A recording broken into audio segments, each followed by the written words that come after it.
正好水水，大家新回馈，大家好，我是 Shiny。今仔日要甲大家分享的是今年秋冬流行啥物物件呢？一边报互你知，想要拍你过这个冬天，就甲我做伙正好水水。首先是彩妆的部分，今年秋冬非常注重爱互皮肤紧骨的感觉，所以会当选择较保湿的水粉膏。而且今年足流行使用红仔粉霜，也是红仔粉液，会当互你的皮肤看起来有透光，而且会当互你的妆看起来较自然哦。最后是胭脂的部分，这款雾雾的胭脂阁重新流行转来啊！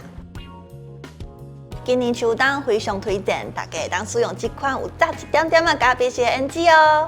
头毛型的部分，我想要特别讲一下，今年真正足流行家底头鬃的，亲像爸爸头，啊，阁有长度伫咧金甲头的头毛，拢足流行的哦。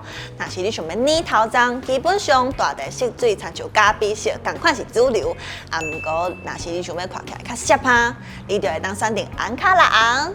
青菜的部分，亲像我今仔日穿的这束，就是 Y3K 未来风。有咧看韩国爱豆的人就应该知影，2000年的初期开始流行的五彩青春复古风的 Y2K 阁重新流行转来啊！啊，毋过今年参照者金属色，啊，阁有虚花的妆塔，这款科技未来风就是 Y3K。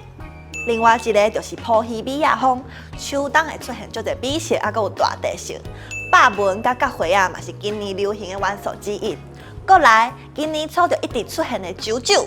今年冬天嘛会同款继续出现咯，像我家己就非常介意有九九的物件，我感觉足古锥的。最后是卡棒的部分，前一阵仔流行的是较古锥的细卡卡棒，啊，毋过今年秋冬流行的是会当缀足侪物件的大卡卡棒哦。今仔日甲大家分享的是秋冬流行的趋势，毋知影大家敢有想要试看卖风格呢？但是想要有更较侪变水的撇步，啊，阁有相关的台语新词，请继续收看真好水水。爱记得订阅咱台语台 YouTube 频道，另外嘛记得拍好开哦。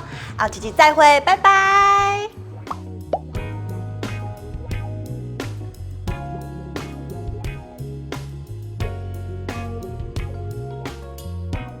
想要互你的妆看起来较幼柔的撇步，就伫遮，美甲就伫遮，重点来啊哦！